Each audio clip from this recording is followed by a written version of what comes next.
Nakhu nje kuyavela ukuthi-ke niyafonelana la efonini yakho naye. Nawa nama-convo la ku-WhatsApp. Kwenzakalani? Khona WhatsApp? Yebo. Okay. Mamkhize uphikile kodwa.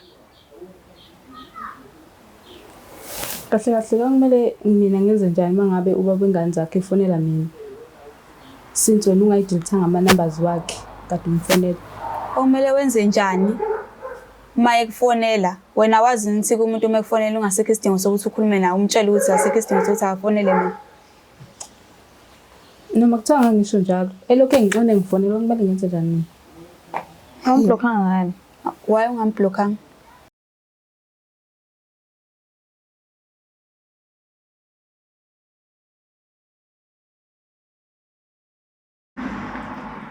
Ngiyanibingelela nonke ababukeli be-Black Life TV kuhlelo esilibiza ngokuthi umfunani umuntu wami. Igama lami nguStufuza Dlangamandla Zulu. So njengoba ngine-guest namhlanje kushona lokho ukuthi ukhona lo muntu shuthi osezama ukuphazamisa i-relationship yakhe nophesini wakhe, kodwa-ke uzokasichazela kabanzi ukuthi ingobani ela ekhaya namhlanje. So-ke asesibone ukuthi ingabe kuzohamba kanjani. Sabona kunjani? Ngiyaphila sesenjani? Ngiyaphila nami. Waba isibongo? Ngiwasithole. Ujobeka Amantshana? Yebo. Ubuye kuphi? Ngiphuma Empangeni. Okay, khulela Empangeni vele? Yebo. So njengamanje nje njoba ula eThekwini uphuma Empangeni? Yebo, ngiphuma Empangeni kodwa ngihlala eBenwood.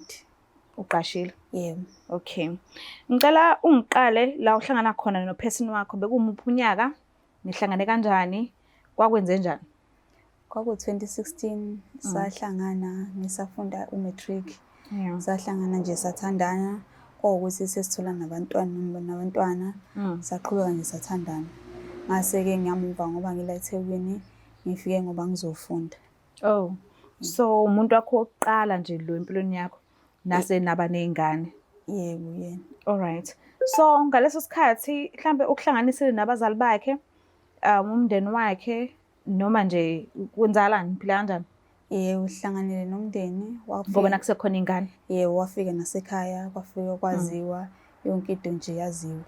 Oh, wenza kahle ngoyinhlonipho yakwaZulu? Yebo. Bathumela imfanelo zasekhaya? Yebo, kube njalo. Oh, okay. Ugcine kuphi noma mhlawumbe senishadile? Asishadanga, ugcine nje eqedile ukulobola yonke into i-right. Kwawukuthi-ke sekuqhutshwa kwendaba ukuthi kumele ngibhesweke. Oh, okay. So-ke lo muntu shuthi ube naye isikhathi eside, iziphi nje izinto ezinhle osayikhumbula enenzelene zona noba u-2 kubudlelwane benu? Hayi, yena uyangenzela izinto ezinhle. Uyangenzela yonke into engifisayo. Wena? Nabantwana yabalokhuzana. Wena? Yabasupport. Nami ngiyakhona ukuthi ngifune. Ngithanda nje ngithanda ismile sakho, shuthi kuney'ndaba ezingemumva. Kodwa-ke it's fine. Manje ikuphi inkinga? Why ukhetha uzohlala nami la ekhaya namhlanje? Nginenkinga nokuthi ngoba ngihambile ngaya baseThekwini. Khona eThekwini ngoba sike saba nengxabano ngokugcina ukuthi sithole umntwana wethu wesibili. Saba nengxabano nje enkulu ngamuva ngaba seThekwini. Nibangani? Ngizothi kuba khona isikhathi sokuthi abantu bexabane nje, ngizosho njalo ngoba wonke ama-relationship ayaba nenkinga. And ngathola ukuthi usenomuntu wakhuleliswa yena-ke sanengxabano enkulu. Ngaze ngadecide ukuthi ngiyabuya ngiza ngaseThekwini. Yo, uthola kanjani lento le ukuthi ukhulelise omunye umuntu? Ubambe kanjani? Kwaba nje izinto ukuthi-ke akufihlekanga ngoba kwaba umuntu osendele, kwaba usisi kamngani wami akamkhulelisi. Kwawukuthi-ke siyaxabana-ke but wazama ukuthi-ke izinto zethu y'lunge njengomuntu owayengazi.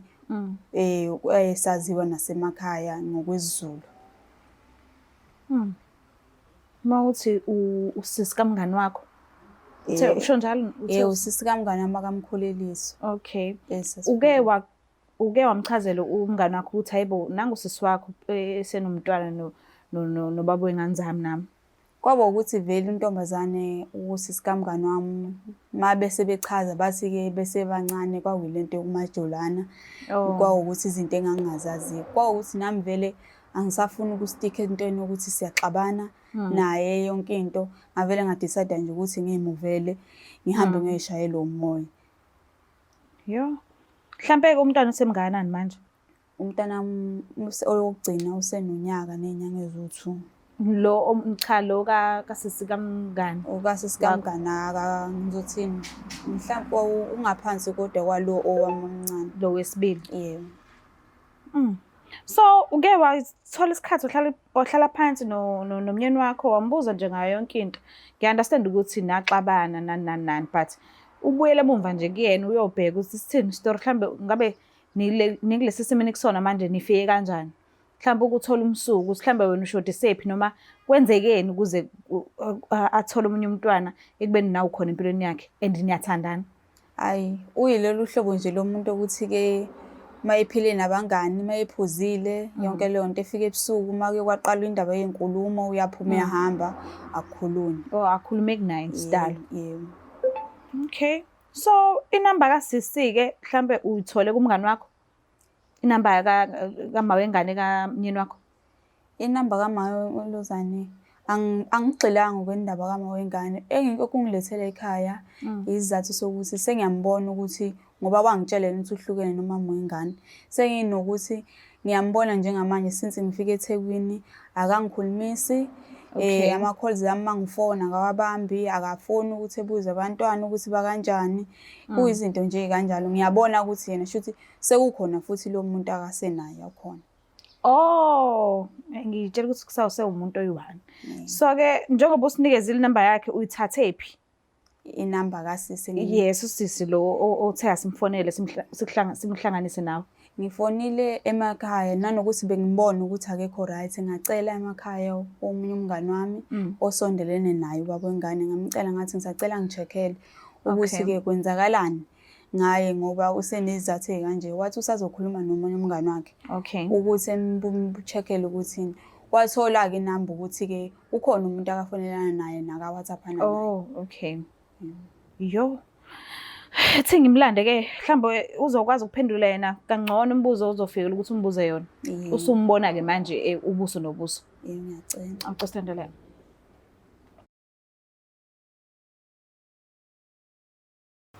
Siphinde sinamukele futhi ababukeli bayo Black Life TV kuhlelo esibiza ngokuthi umfunani umuntu wami. So-ke usisi uvumile ukuthi asijoyine and nginethemba lokuthi uzokwazi ukuthi aphendule yonke imibuzo usisi angibhalelile azofisa ukuthi ambuze yona. So-ke asike sibuke ukuthi ingabe kuzohamba kanjani. Sabona kanjani? Alright. Ngiyaphila nami. Uma ubuya kuphi? Ngibuya Empangeni. Oh, okay. Uyamazi sinhleli naye? Ngiyamazi. Uyamazi? Umazela kuphi? Usisi wami. Okay. Uqinisekile? Yebo, usisi wami. Nizalana kanjani? Uzalwa umamkhulu wami. Usisi kama. Oh, okay. Shuthi usisi wakhe endlini. Noma ngikhona endlini because asihlala ndawonye. Okay. Yebo. Yo. So uma uzwe igama lesho ithi umfuna nomuntu wami kubuya nemqondweni wakho. Ucabangani? Ayi ngabe nginamanga ngasikhona okungifikelayo. Okay, nokulungile. Usisi ongibhalelile ku-show nangile eceleni kwami. Uthi akekho right kahle hle kwi-relationship yakhe no-person wakhe and ungabi right kwakhe kufaka wena phakathi. So ngiyacela ukuthi umuphe isikhathi sakho umlaleli ukuthi uthini. Ngizokhuluma naye. Ngithole ngihambile ngichecka ngathola ukuthi-ke uwena ofonelana nomyeni wami. Mangithola ukuthi-ke ngacela abantu bengifonela ukuthi-ke ubani la akafonelana naye ngoba akasangifoneli. Mangizama ukufona ama-calls yonke into akayibambi. Ngazama ukuthi bengitholele abantu ukuthi ngabe yini ubani umfonelayo. Mangithola inamba ngithola ngazuthi-ke inamba engaphansi kwakho. Noma ngingayazi-ke mina leyo namba leyo ngoba akusiyona inamba esiwathaphelana ngayo esifonelana ngayo. Ngathi enye inamba oyisebenzisayo kwenzakalani? Uma uthi umuntu yakho ngabe uchaza ubaba wengane noma? Ngisho ubaba wengane. Ayi angazi ukuthi kwenzakala uqonda ukuthini ukuthi kwenzakalani. Ubaba wengane yakho angazi wakwangifonela nje angani umwoni wamfonela ngenamba yami. So useyangifonela ebuya kimi ukuthi engakuthola ngathi angikuthole because ngasingasekho nawe. Oh ya khona safonelana ngenamba yakho ngesikhathi sisekhaya kumsebenzi. ngimfuna ngagcina ngingamtholanga. Noma abuya kuwena-ke kodwa kuyangimangaza ukuthi sengaze kube uwena wonke impela ekuthiwa wena uthandani ubaba wengane yami. Why wamfonela ngenamba yakho? Into engangimfonele yona ngenamba yami ingoba mina wami ama-calls akasawabambi. Wayengawabambi ngaleso sikhathi? Ngaleso sikhathi awayengayibambanga ama-calls ami. Ngase ngizama ukuthi ngimfonele ngenamba kasisi wami ngoba phela usisi wami umuntu oseduzane nami. Okay, Mam Khiz, awusayi-block ingane-ke inamba-ke isibuyela kuwena-ke. Noma engakabuyeli nje kuwena, immediately drop awi-block ingane-ke wena-ke. Angazange ukuthi mhlawumbe akayidilithanga because mhlawumbe ngicabanga ukuthi uyena kwakumele ukuthi ayidelete. Eqeda ukumfonela. Kumele ukuthi ayidelete. So uma efona-ke ubhuti wabantu uthini? Ufona uthini kuwena? First time efona wayibuza ukuthi usekhona neduze kwakhe ngathi akasekho eduze kwami. Kwaphelela lapho. Okay, waphinde wafona futhi? Hayi, akaze aphinde afona. So naqhubeka naxhumana kanjani? Akaze sixhumane njengoba njengamanje nje ngoba ethi yena usisi wami ngitshela ukuthi mina ngithandana angazi noma usho njalo konke lokho angikwazi. Wena uthandana nobaba wengane zakhe?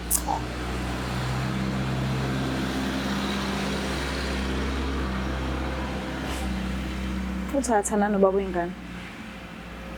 Ngiyazi ukuthi ungenza isilimo uma ethi athandana naye ngoba ngisho uma ngifuna abantu abangani bakhe ekubaba umntwana bayangitshela ukuthi-ke umuntu osefika lapha endlini ngoba ngingekho mina ngiseThekwini kuba uyena ofikayo. Ilokho kungimangaza ukuthi uyena uphika ukuthi yena akathandani naye kanjani. Uyafika endlini baba wengane zakhe? Angaze ngafika. Awukazi nhlobo?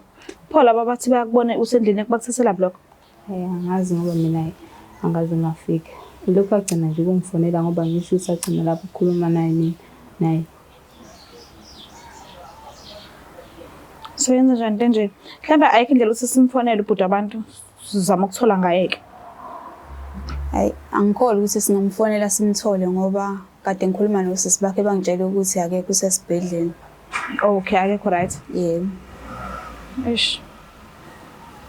Mhlawumbe ayikho indlela ukuthi usinikeze inamba yalo yedwa owayeshila ukuthi ukambone esendlini yakhe ubaba wengane zakho. Sike sikhulume naye. Angazi noma sengayindlela e-right ngoba phela sekuzovela nanokuthi-ke eduzane nabo ubani okwazi ukuthi emkhiphele indaba ngayo. Okay, so awubona kungekho right simfonele? Yebo. Okay, fine. Yo, sizothatha phi isiqinisekiso sokuthi abafonelani? Ungasibole ifoni yakho kancane? Yebo, ngangiboleka ngeke. Ngicela ungiboleka kancane.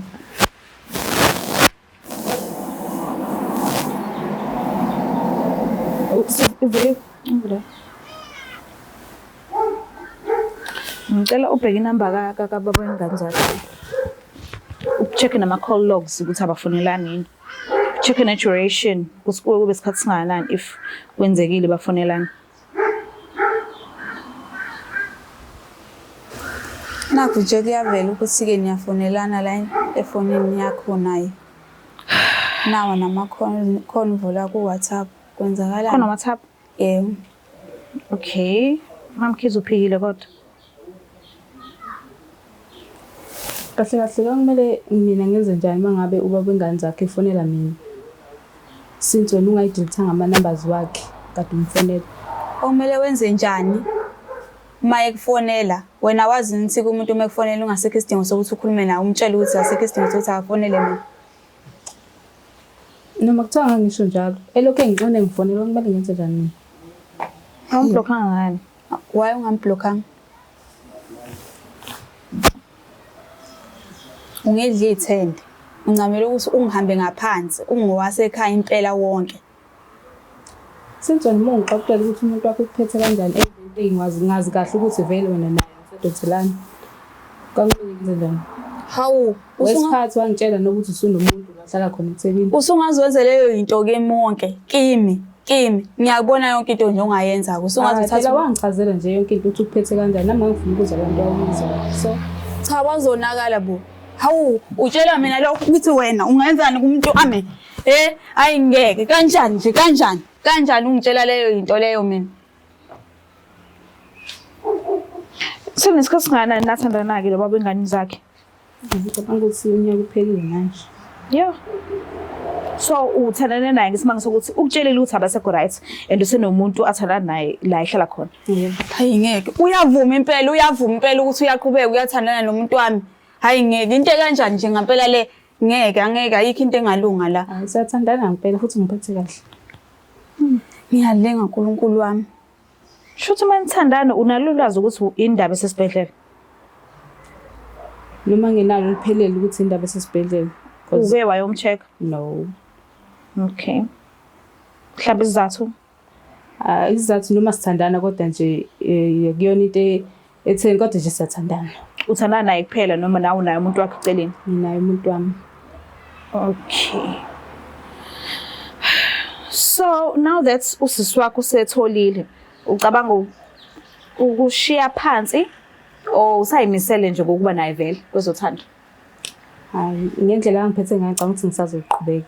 Angiboni khona usazongimisa. Since vele abasathandani. Manje ubona ukuthi kufanele wena ukuthi uthandane nobaba wengane yami. Lezi ngane shuthi angiyeke mina ingane ngibuse kwena zogade wena.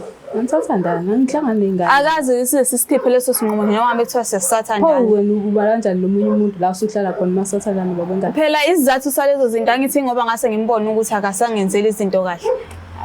Ama-calls ami akasawabami. Kwakumele mina ngenze njani? Kwakumele ngiqhubeke ngize ngilokhu ngilindele ngilandelele nomuntu. Asazi samthatha ke thina simbone ukuthi hayi cha. Ngiyafisa ukwazi ukuthi egcineni nemndeni yogcina ingenelene kanjani la. Akubuhlungu. So ubudlelwane benu noba uthuna ke sekuzoqhubha kanjani? Ayikho mina into engisazoyiqhubha naye akusekho nje ukuthembana lapha phakathi kwethu soba uthuna. Uyamlahla nje ngosisi wakho? Hayi shuthi kufanele ukuthi nje ehlalela kahleli khona nami ngihlelela ka ngihleli khona. Ngiyacela ukuthi udedele oyedwa umshi. Uzoba nesho ukuthi baphephile. So lento le ikuphatha kanjani? Hayi uqale wavikela ama feelings wakho ngokuthi angabeki yonke into obala, angavumi lutho, waphika ndlela thizeni, wazi wayitholela wena efonini yakhe. So kube sekuba into ehamba kanjani enhlizweni yakho? Ucabanga ukuthi kufanele kwenzekeni? Hayi sengibonile ukuthi kahle kungifanele ukuthi ngigive up ngaye ubaba wengane zami ngoba vele egcineni ukukhala futhi akusekho phakathi kwethu sobabili ukuthembana. Okay. Umuntu osekwazi ukuthi ke engihambe ngaphansi kwami nangehlobo sami kade hambe ngaphansi kwami nangosisi kamngane wami shuthi umuntu osondelene nami uyamthanda, which means imini engekho right again.